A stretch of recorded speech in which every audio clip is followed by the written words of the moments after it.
Opinions on housing are plentiful, but they are poor substitutes for math. To resolve the rent versus buy debate, we have to look past the first month and run a multivariable 30-year financial model. We begin with two identical financial profiles. Each earns an annual income of $55,000, lives in the same mid-sized American city, and starts with a liquid capital base of $60,000. Strategy B deploys the $60,000 as a 20% down payment on a $300,000 home, with a 30-year mortgage at 6.5%. Strategy A places the $60,000 into an index fund, averaging 8% returns, paying $1,400 monthly for comparable shelter. By projecting these paths forward, we can track the interplay of amortization, leveraged appreciation, and inflationary compounding to find the exact mathematical inflection points. Structural mathematics dictate the 30-year outcome of this model, overriding the influence of consumer preference. Real estate transactions carry heavy immediate friction. On day one, the buyer loses approximately $9,000 to closing costs, appraisal fees, and origination charges. This chart shows the buyer's amortization curve over 3 years.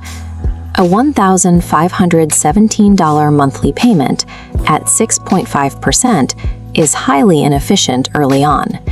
In year one, of $18,200 paid, $15,400 is strictly interest. Only $2,800 chips away at principal. The buyer also faces an ongoing drag from property taxes, insurance, and annual maintenance, which typically consumes 1 to 2% of the home's total value every year. Contrast this with the renter's streamlined costs. Their outflows are strictly limited to the $1,400 rent and minimal insurance, with no exposure to surprise repair bills or capital maintenance. This graph tracks the renter's investment portfolio.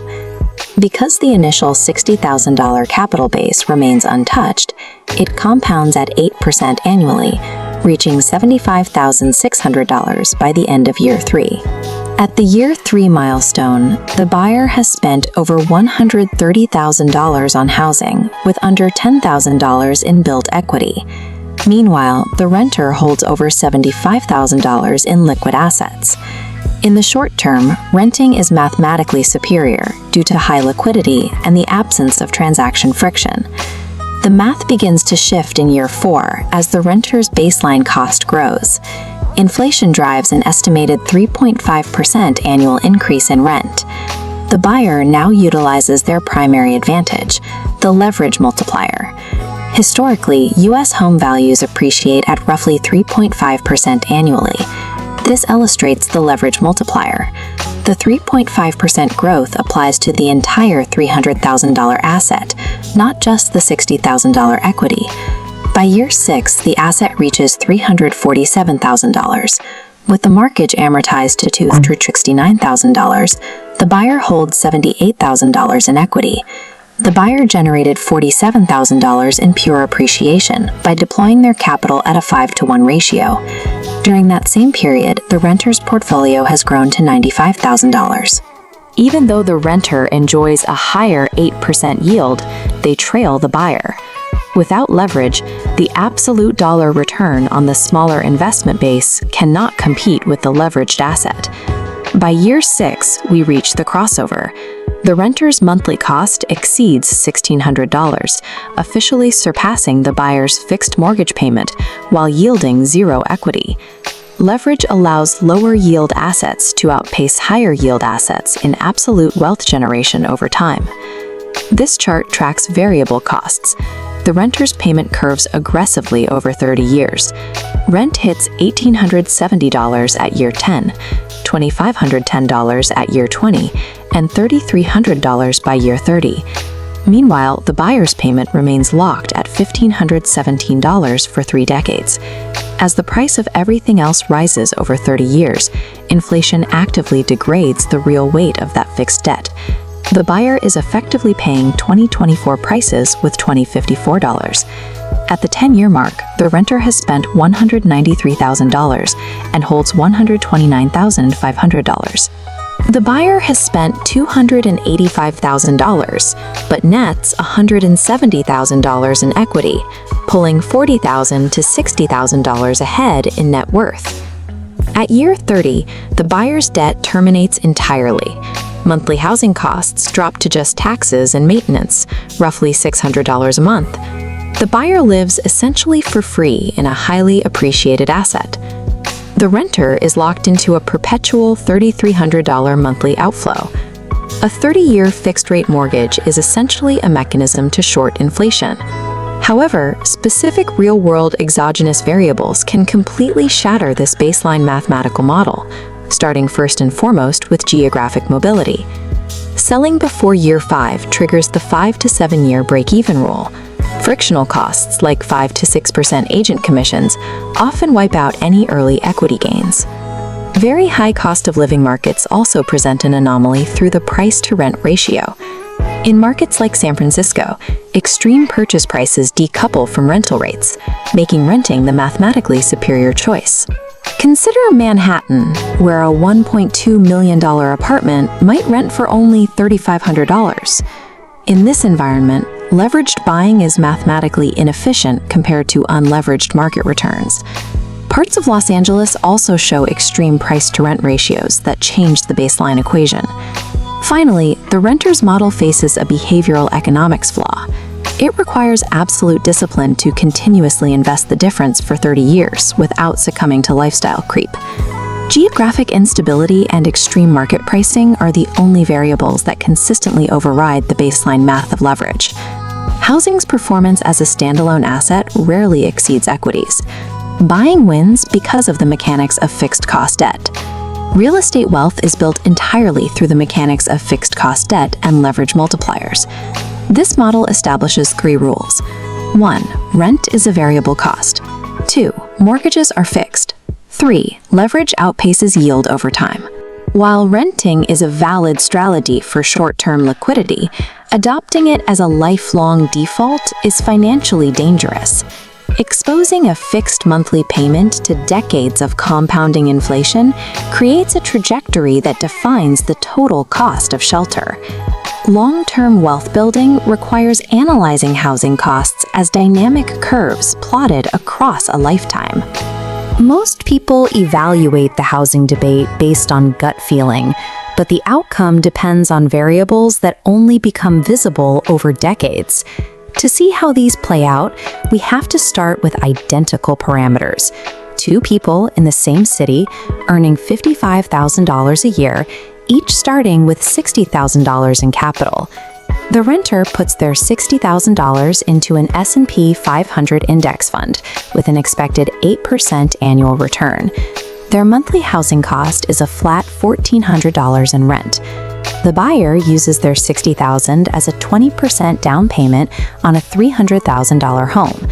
With a 30-year fixed mortgage at 6.5%, property taxes and insurance, their monthly outflow is $1,900. Immediately, the buyer is paying $500 more per month than the renter.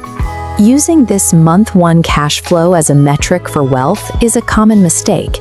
It ignores the mechanics that actually move the needle over 30 years. Long-term results are driven by less obvious factors: the way inflation devalues fixed debt, the specific structure of amortization schedules, and the leverage multiplier. Wealth accumulation in housing depends on the interaction between compounding assets and degrading debt over a 3-decade window. In the first 36 months, the math heavily favors the renter due to the high cost of acquiring and maintaining a physical asset. Real estate ownership begins with immediate capital loss. On day 1, $9,000 vanishes into origination fees and title insurance. Then come recurring sunk costs, taxes, insurance, and a maintenance budget requiring 1 to 2% of the home's value annually. This is compounded by a 6.5% mortgage, heavily front-loaded with interest. Of the $18,000 paid in year 1, $15,400 is pure interest. Only $2,800 reduces the balance. Meanwhile, the renter's $60,000 compounds quietly. By year 3, their index fund grows to roughly $75,600, with zero unrecoverable repair costs. By year 3, the buyer has lost over $13,000 to fees and taxes, building only $9,500 in actual equity. Renting acts as an efficient way to preserve wealth in the short term, avoiding the friction of debt service and ongoing asset maintenance costs. The advantage begins to shift between years 4 and 6 as a specific mathematical mechanism takes over. This is the leverage multiplier. The buyer's $60,000 down payment allows them to capture the appreciation on the entire $300,000 asset. With a 3.5% appreciation, the home reaches $347,000 by year 6. The mortgage balance drops, leaving $78,000 in net equity. This wealth was generated by appreciation applying to the full purchase price. The renter's index fund has grown to about $95,000. The $35,000 gain is respectable, but limited by the lack of leverage. This multiplier creates a massive asymmetric advantage, allowing a 3.5% real estate yield to generate more total wealth than an unleveraged 8% market return. Beyond asset growth, the long-term outcome is decided by the trajectory of monthly costs. Rent is a variable cost. Compounding a 3.5% annual increase creates a curve that accelerates over time. The $1,400 rent becomes $1,870 by year 10 and hits $3,370 by year 30. Meanwhile, the buyer's mortgage payment is contractually locked at $1,517 for all 360 months. Inflation erodes the purchasing power of the dollar. By keeping the payment flat, the buyer forces inflation to make housing cheaper in real terms. Renting carries a dual long-term risk: the lack of equity and a forced lifelong exposure to compound inflation on a baseline survival expense. This model breaks down in specific temporal and geographic edge cases, where the advantages of fixed debt are neutralized. Real estate is an illiquid asset. Accessing equity requires triggering high transaction friction, including 5 to 6% in agent commissions and exit fees. Because of these exit fees and the front-loaded interest schedule, selling before year 5 or 7 usually results in a net loss compared to renting. Markets like Manhattan or San Francisco, with extremely high price-to-rent ratios, also distort the math. If a $1 million home rents for only $3,500, the carrying costs of buying often outweigh the benefits. The renter's success also relies on a behavioral assumption that every dollar of the initial savings delta is invested consistently for decades. In practice, this liquid capital is often siphoned off by lifestyle creep, upgraded cars, or increased discretionary spending, which effectively shuts down the compounding engine. For the renter, success requires rigid financial discipline. Without it, the strategy defaults to simple wealth erosion. To see the final result of these choices, we have to look at the terminal state after the full 30-year cycle. After 30 years, the renter has spent $193,000 on housing and holds no property. Their only asset is the $129,500 in their index fund. They also face a permanent liability.